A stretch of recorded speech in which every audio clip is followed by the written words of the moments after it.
SwayamPrabha. Digital India. Educated India.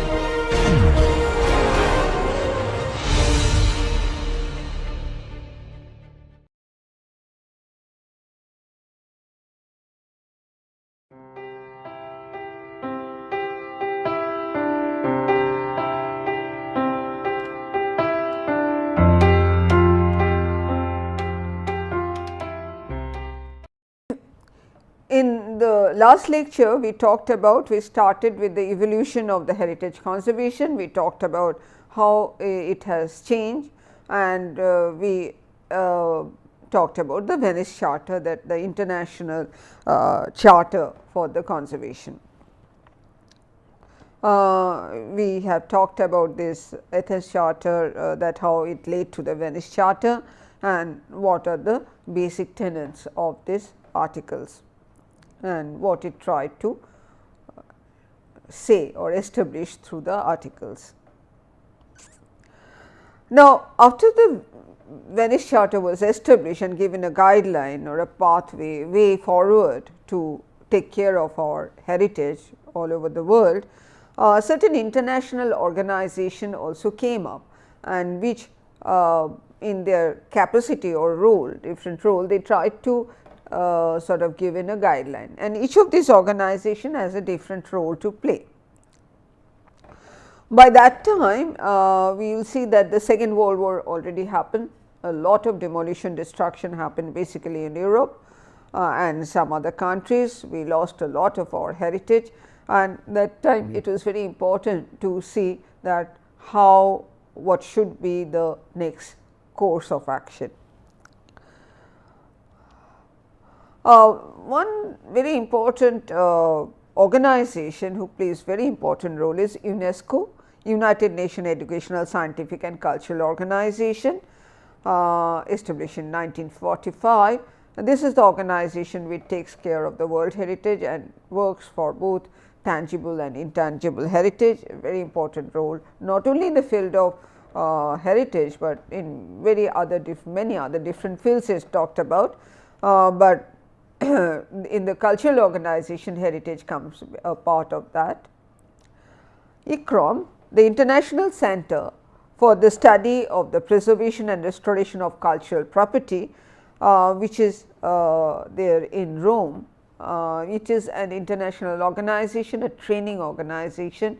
It over the years played very important role to train people from all over the world and from various disciplines to take care of the heritage, and it also has changed. It makes manuals, training courses till now, and it's very important in the field of training and dissipation of knowledge and research. ICOMOS, which is an International Council of Monument and Sites, is a non-governmental organization, is an NGO, 1965. This plays a very important role in the cultural heritage, and it actually has an advisory role on matters of world heritage to UNESCO, and it has chapters, local centers all over the world. It organizes conventions. Just 2017, the ICOMOS major General Assembly and Scientific Conference happened in New Delhi, where the theme was democracy and conservation. ICOMOS plays with all the chapters, and it has local scientific committees, an NGO, and plays in terms of conservation, guidelines, training, awareness, advisory capacity. It's also a very important role basically for cultural heritage.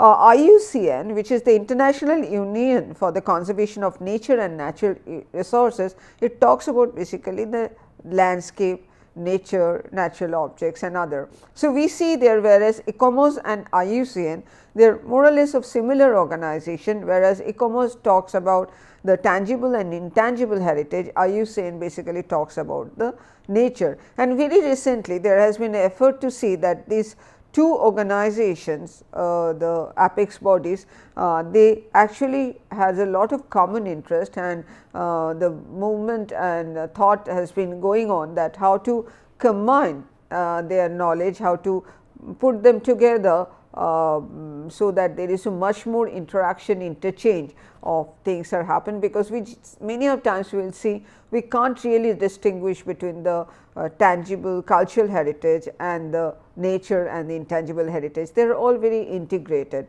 So, these are the major bodies which are there, and also the Council of Europe, which in basically in European context in 1947 under this, after the Second World War and in between the war periods, it played a very important role, basically the Eurocentric conservation movement and approach.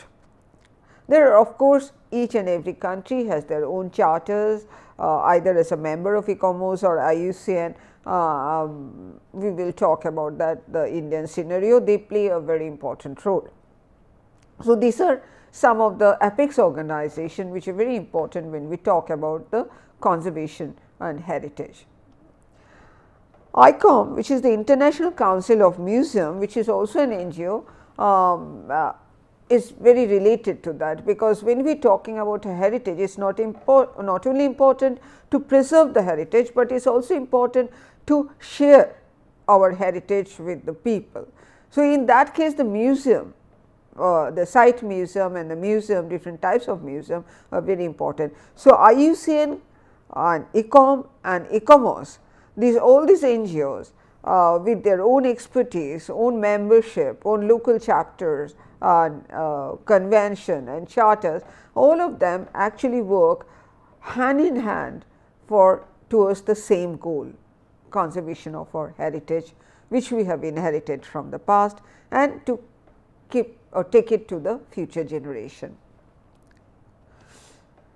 Now, as I told you that these are the apex body, but there are certain guidelines that should be there on the education, because this is a very important part, that how to train the conservation professional. So, there are certain guidelines on education and training in the conservation of monument ensemble and the sites.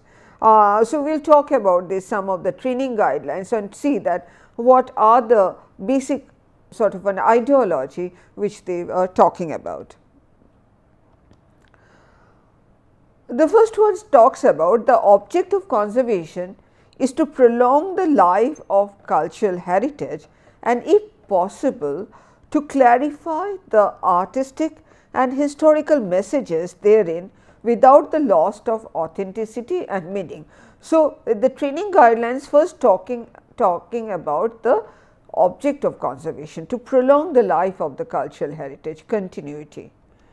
Conservation is a cultural, artistic, technical and craft activity based on humanistic and scientific studies and systematic research. So, these not only the aesthetic part, but the scientific research, the documentation, systemic research, all are very important arms of when we see conservation as a discipline. Conservation must respect the cultural concept. While on one hand we talk about the international movement of conservation, there is also realization that each culture has its own meaning, own way of looking at their heritage, and that must be respected within the broader umbrella of this basic aim and objective of taking care of our heritage. One personality which I have talked about when I was talking about the approaches of conservation, and Sir Bernard Filden, and he was Director General of ICROM for a long time, and played a very important role for a lot of the conservation professionals basically in India, because he was the one who started the Charles Wallace Trust Foundationship, and internationally he is also recognized as a pioneer in the field of the training. And then I am quoting him that he talked about his writing, through his writing and his lectures, that what is an historic building.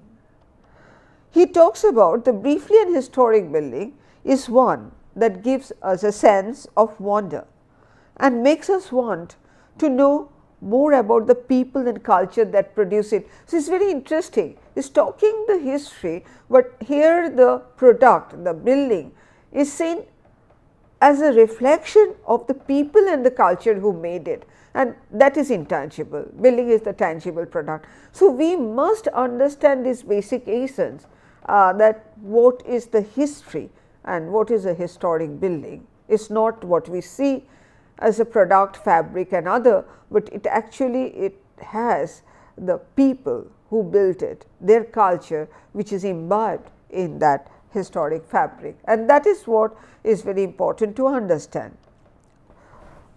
While I talk about the value and significance, I actually refer Sir Bernard quite a lot from his writing, and he says again here, a historic building has an architectural, aesthetic, historic, documentary, archaeological, economic, social and even political, spiritual and symbolic values. But the first impact is always emotional, for it is a symbol of our cultural identity and continuity, a part of our heritage. If it has survived the hazards of 100 years of usefulness, it has a good claim to being called historic. So, not only he, there are many other experts who actually talked about the basic essence of history of conservation. We must understand that what they were trying to talk about when they are talking about historicity or historic building. One of his book, Sir Bernard, is Conservation of Historic Building. That is a very important book where he talks about his philosophy, the process of documentation. It is a good reference book, and if you can avail of this book in your library and other things, or from some sort of a library, either in the soft copy or hard copy, it is a very important document which can be followed from time to time, can be referred from time to time. Now, while in ICCROM they are talking about basically the training of conservation, they carefully drafted a policy that what should be the competence in the heritage conservation. There are certain guidelines which are given in Article 5, and we must see that, because it is not only enough to understand the values and significance of conservation, but it is also important to develop a competence, expertise to deal with the historic fabric or the heritage. So, first of all, they talk about the recognized heritage resource within a context. The context is very important, context of culture, the context of the site. As we can see that, for example, the Hampi Bazaar in Hampi. Hampi in Karnataka is a historical World Heritage Site, and it has a context. It is a huge area. Now, it comes under a total development management plan for Hampi, and we see that here there are the local people, there are the tradition, there are the natural landscape in the form of water, in form of the stone, rocks, in form of people, the local people who have been there.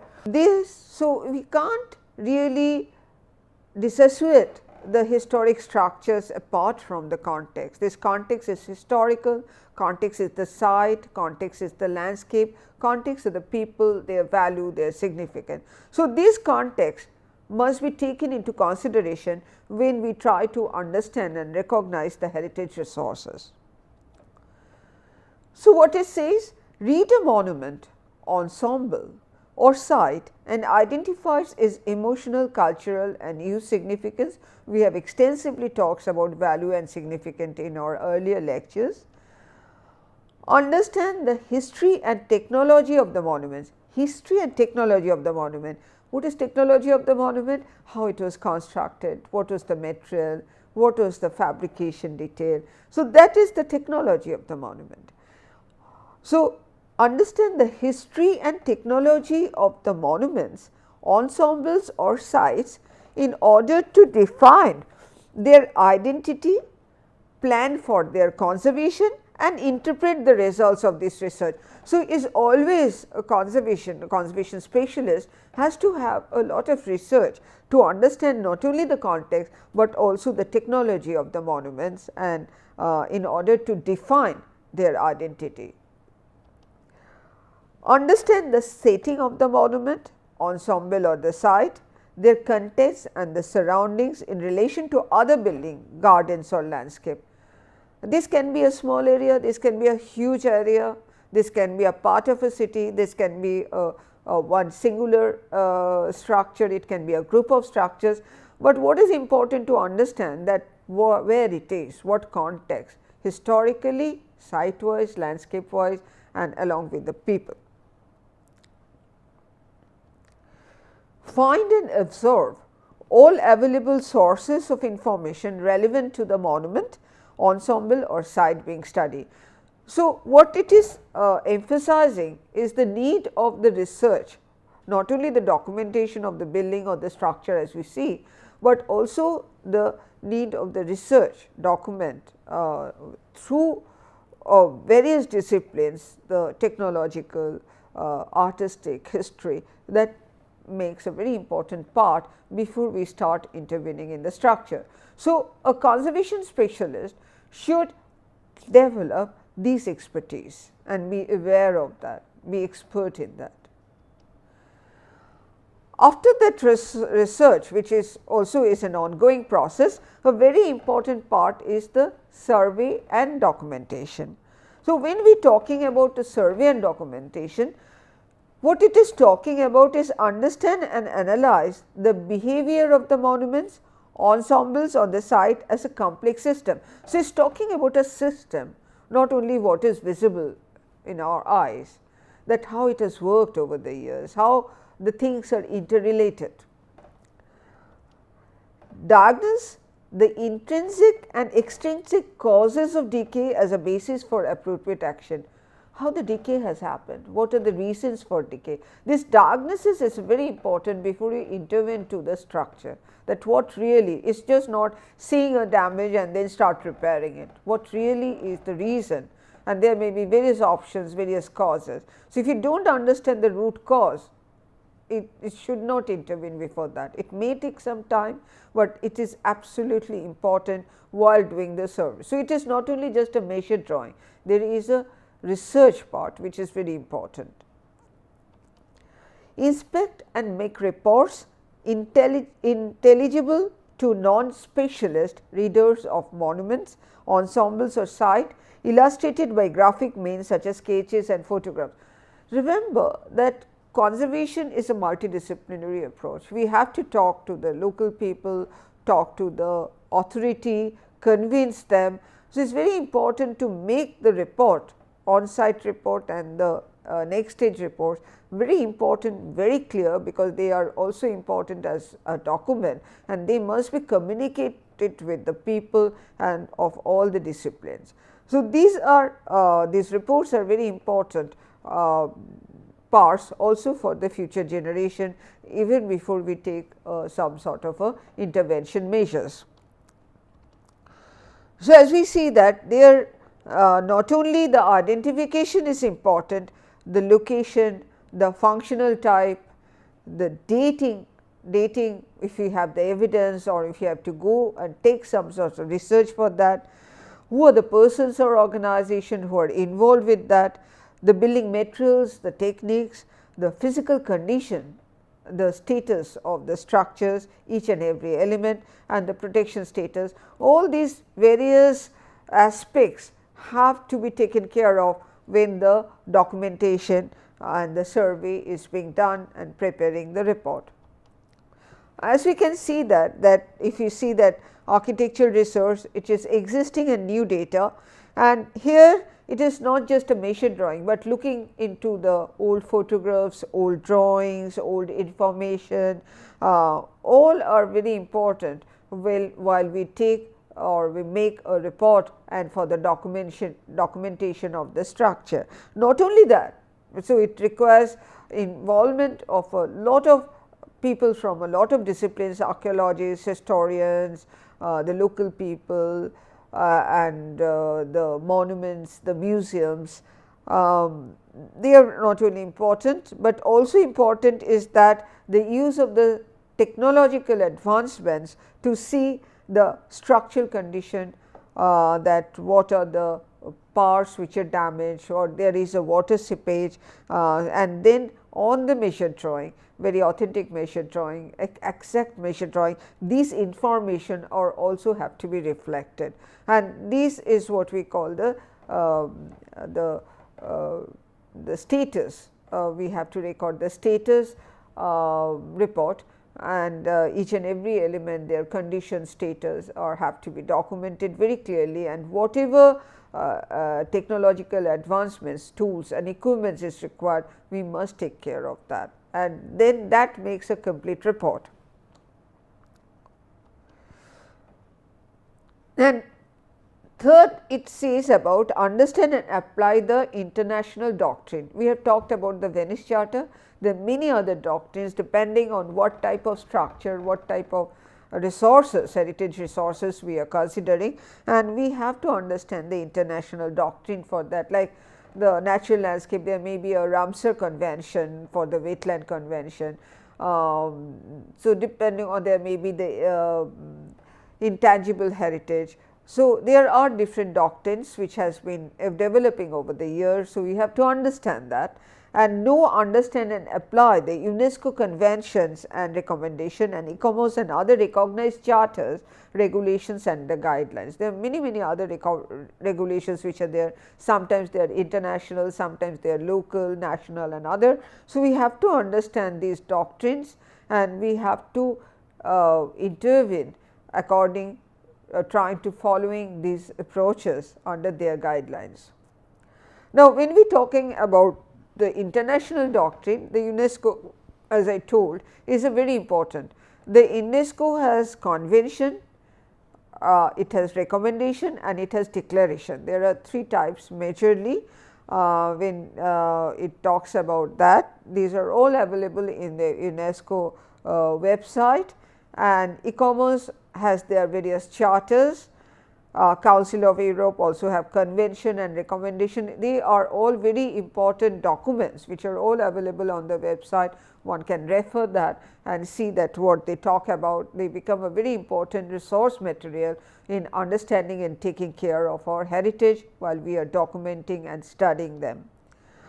Just to mention some of the international doctrines, there are many more, but I am just mentioning some of them. Like 2005, there was a diversity of cultural expressions. You can see also the logos of each one of them. 2003, there was a doctrine for intangible cultural heritage. 2001, underwater cultural heritage. 1972, the World Heritage Convention was there. 1970, illicit trafficking, because a lot of these parts of the monuments and the relics are illegally taken away from their very place of origin. There is a convention for that, and 1954 the Hague Convention. So, they are some of the doctrines which are there, and we must take care of, understand that, and understand that how we should sort of take help of these doctrines before we take intervention measures. As we talked about that we should understand and apply the international doctrines, we talked about know, understand and apply UNESCO convention and recommendation and the other chapters. We also have to make a balanced judgment based on shared ethical principles and accept responsibility for the long term welfare of cultural heritage. Now, when we are talking about heritage, I mean, we started from the Venice Charter. There was a recognition that it is our shared heritage. Shared heritage comes in a very different way, because not only something which is important for the entire mankind, there are a lot of heritage which may have been produced in one country, but because of the influences of other cultures or other nations, and these are all shared built heritage or shared cultural heritage, because culture is something which is not compartmented in a compartment. It actually interacts, it sort of imbibes, it gives and takes a lot of things. So, when we talk about a culture, this sharing and how many heritage which are there, we will talk about some of them which comes under the shared built heritage, and how many cultures get involved, and we have to understand those ensemble structures, monuments or sites from that perspective.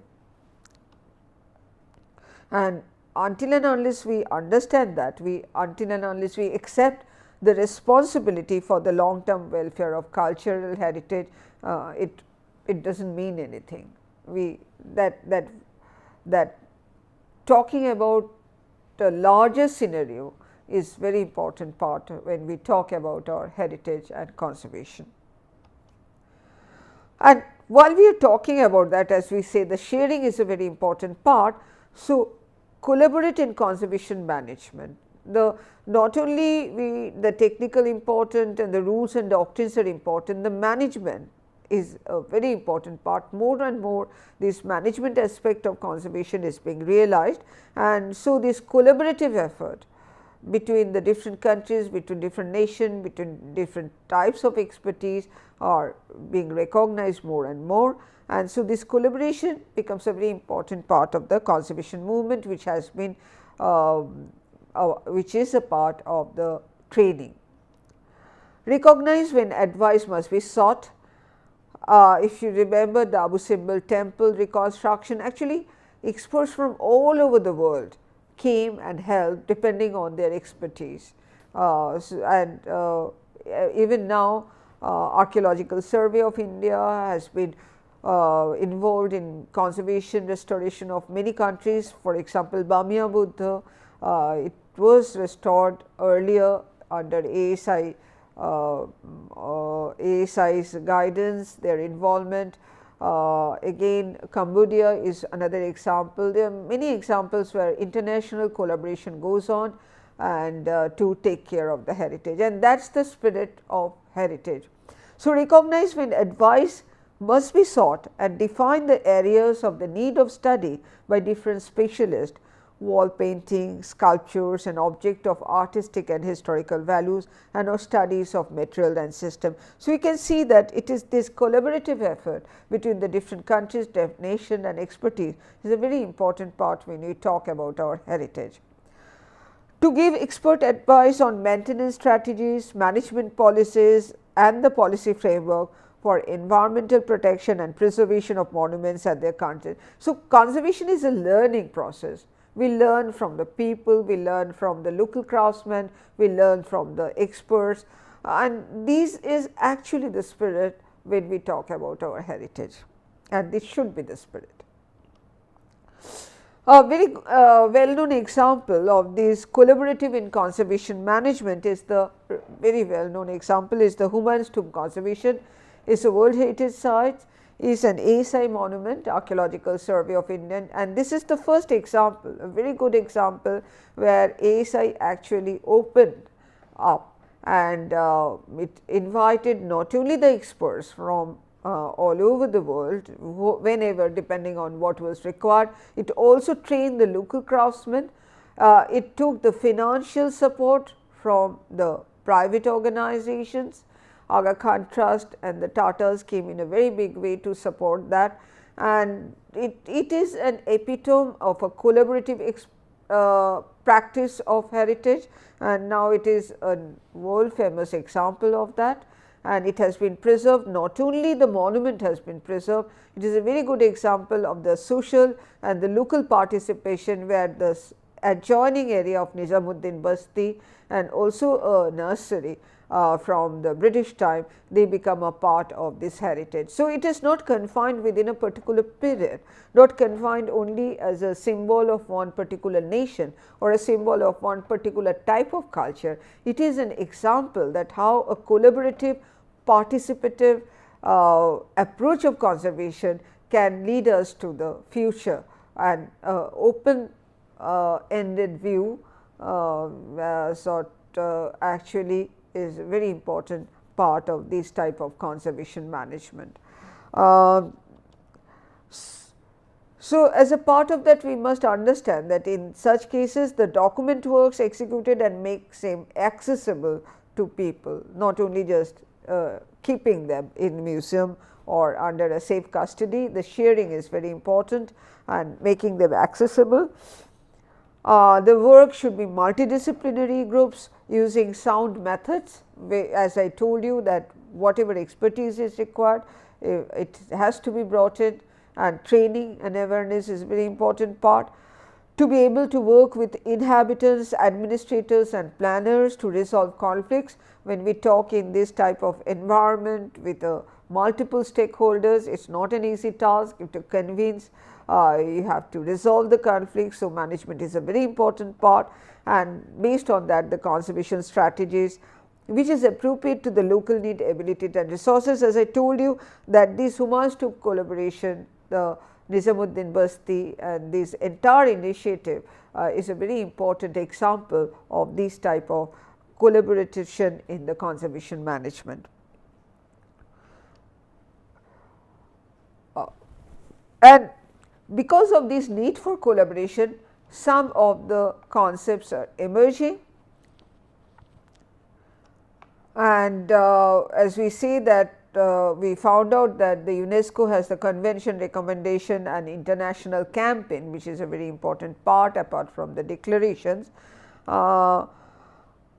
As a part of that campaign, they maintain and increase and diffuse the knowledge, because as I said, the sharing is a very important part, and assuring the conservation and protection of the world inheritance of books, works of art, monument of history and science. They must be documented and this must be shared and made accessible. You can go to the UNESCO World Heritage sites and other, you can see a lot of publications are there, and first measure that the encouraging cooperation among the nation in all branches of intellectual activity is very important part of this type of collaborative effort. Now, as we talked about the traditional approach of conservation, we talked about the romantic conservation during the Renaissance time, we also talked about the modern conservation movement, the Venice Charter and other, where we talk more of an internationalization or a global movement in the field of conservation, and different doctrines and different organization playing important part in training, in conservation expertise and collaboration. But we must understand that this is also not a static, this is now changing. In post 1889, after the globalization, we find that a lot of even how the old structures will be viewed, the entire approach is also changing. So, let us talk a little bit about the heritage in the age of globalization in post 1989.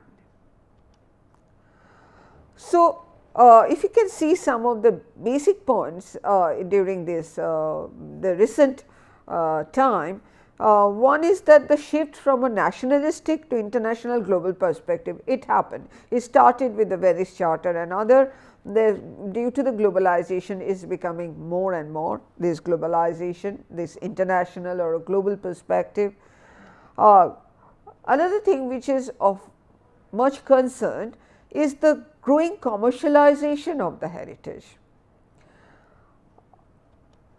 and disappearance of ancient regime of monument centric conservation. It has now become more people centric conservation. This is a major shift which is also happening, and we must take note of that.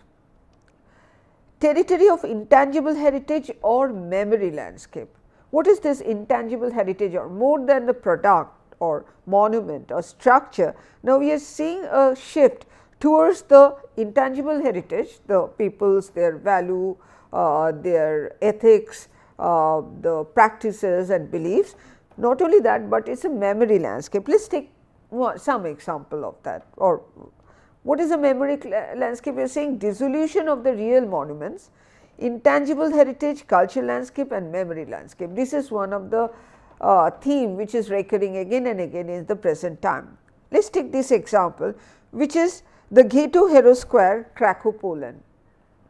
Krakow, this is actually a square where there was a ghetto during the Second World War, where the Jewish people were concentrated within a particular part of the city in a ghetto.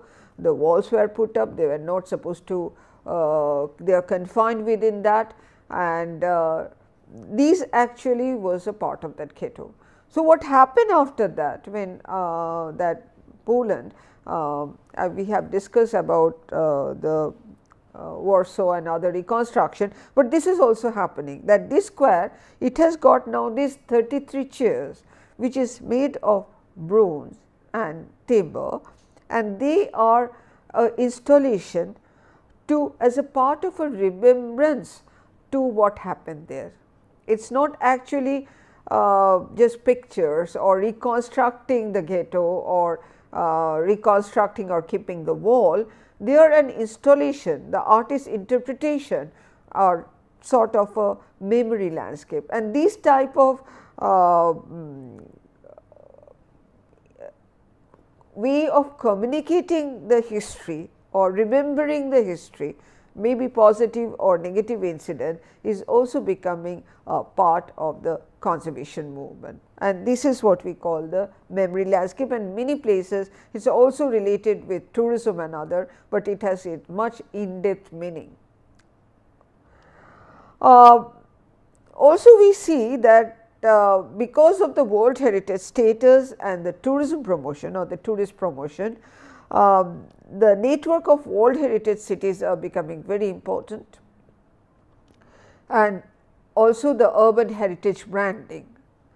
For example, and where we are seeing a change from the earlier Eurocentric conservation approach to a different approach of conservation, which is also happening all over the world, Europe, United States, Japan, India, Korea and other places, we see this approach. For example, if you take a Gyeongbokgung palace in Korea, it is actually pronounced as Gyeongbokgung palace in Seoul in Korea.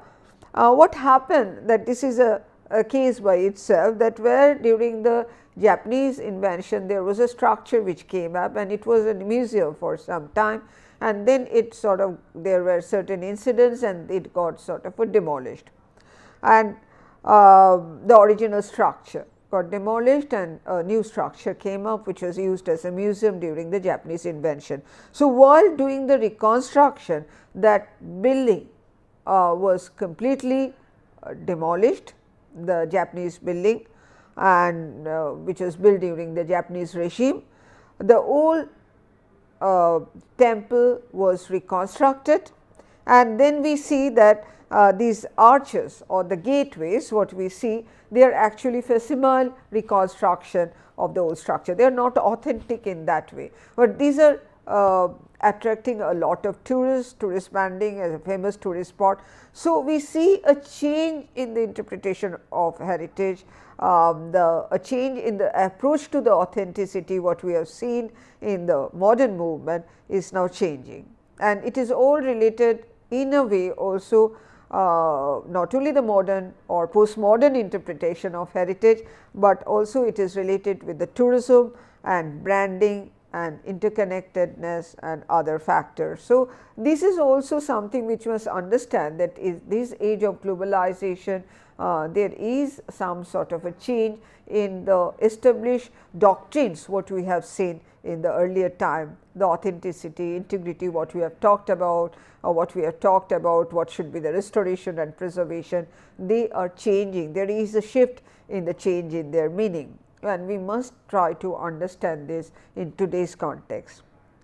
So, this emerging concept, one of the very important this emerging concept is talking about no longer the monuments, but the monument structures these as a part of the cultural landscape.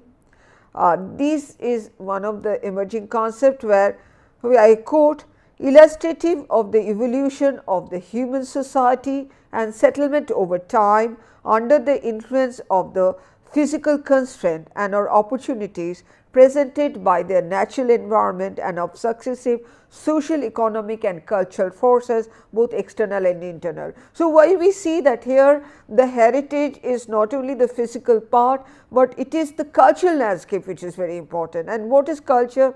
It is not only the physical part, but it is talking about the economic, the social and cultural forces, both intrinsic and extrinsic, which actually form that heritage, and these are taken as an evolution of the society, and this as a whole is now becoming very important when we are talking about the heritage thing. So, the cultural landscape is what we are talking about today and becoming very, very important, and as a part of that there is a historic urban landscape or HUL UNESCO declared in 2011, which addresses the need to better integrate the integrate and frame the urban heritage conservation strategies within larger goals of overall sustainable development. As we see, the sustainable development is encompassing our entire development scenario.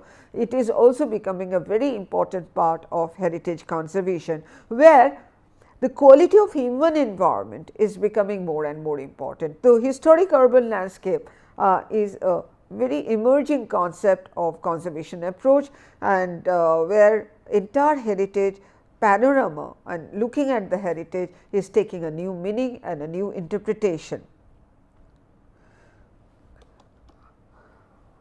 What it talks about? It talks about a landscape approach, where landscape approach is not only just the greenery, but for identifying, conserving and managing the historic area within their broader urban context, by considering the interrelationships of their physical forms, their spatial organization and connection, and their natural features and the settings. So, physical form, the spatial organization, natural features of the setting, they are all combined and seen as a process, that what type of culture, what type of political, what type of economic, what type of society produced them, and how it has evolved over the years, and that is what is historic urban landscape approach. So, we are seeing an ensemble or building or a structure or an area as a product of that, and that process is what we are trying to address, and that should be interpreted, preserved, understood,